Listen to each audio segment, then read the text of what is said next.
Slick back. No, no, slick back. That's what I said. Slick back. No, nigga, I'm a pimp named Slick back. Pimp named Slick back. Pimp named Slick back. Nigga, are you deaf? I'm a pimp named Slick. Assalamualaikum warahmatullahi wabarakatuh. Hai teman-teman semuanya, perkenalkan nama saya Dian Fadila dengan NIM 2022021005, Prodi Sistem Informasi semester 4. Di video kali ini saya akan memenuhi salah satu tugas mata kuliah sistem terdistribusi. Sebelumnya, baik di sini saya akan menjelaskan tentang materi pengenalan sistem terdistribusi, RPC, trend client, server agent, sistem operasi, dan komponen file service interface. Baik, untuk lebih jelasnya langsung saja masuk ke materi penjelasannya. Sistem terdistribusi adalah sebuah sistem yang terdiri dari beberapa komputer atau perangkat yang terhubung dan bekerja sama untuk mencapai tujuan bersama. Dalam sistem terdistribusi, sumber daya dan data tersebar di berbagai lokasi, tetapi pengguna dapat mengakses dan menggunakan sumber daya tersebut secara transparan. Sistem ini banyak keuntungan seperti meningkatkan ketersediaan, reliabilitas, dan skalabilitas layanan. Selanjutnya ada RPC, Remote Procedure Call. RPC adalah teknik untuk memanggil prosedur atau fungsi yang berjalan di komputer lain, seolah-olah fungsi tersebut berjalan di komputer lokal. Sistem RPC menyembunyikan detail komunikasi jaringan dari pengembangan yang memungkinkan mereka untuk berfokus pada logika aplikasi. RPC sangat umum digunakan dalam sistem terdistribusi untuk mengizinkan proses pada komputer yang berbeda untuk saling berkomunikasi dan berbagi data. Di sisi klien mengirimkan permintaan ke server, mendefinisikan prosedur yang ingin dijalankan dan data yang diperlukan. Sisi server menerima permintaan, menjalankan prosedur yang diminta, dan mengirimkan hasil kembali ke klien. RPC memiliki beberapa keuntungan, termasuk meningkatkan modularitas dalam aplikasi terdistribusi.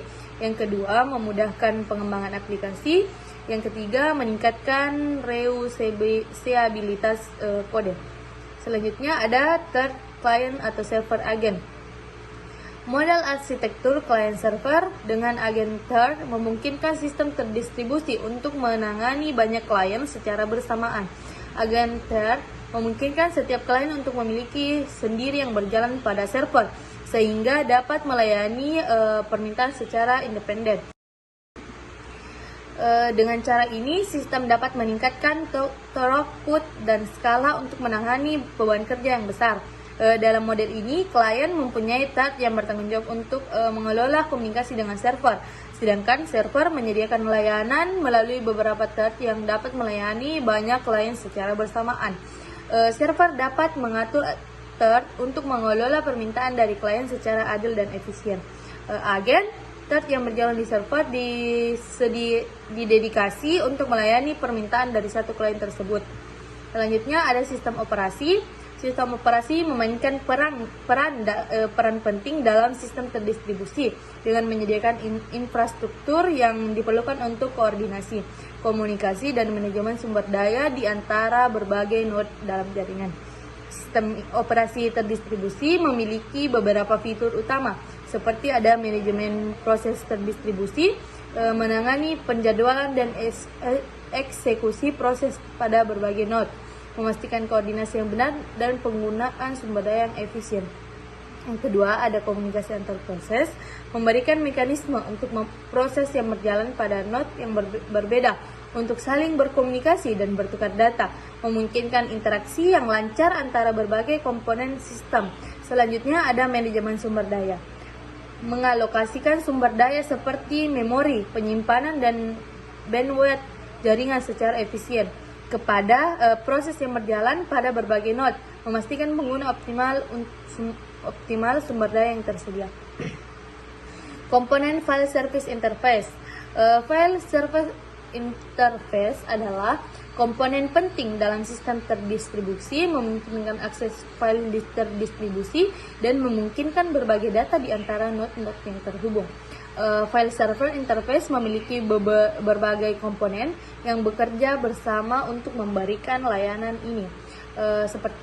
seperti nama server, mengelola namespace file distribusi, mengizinkan klien untuk mengidentifikasi dan mengakses file yang terletak pada node yang berbeda.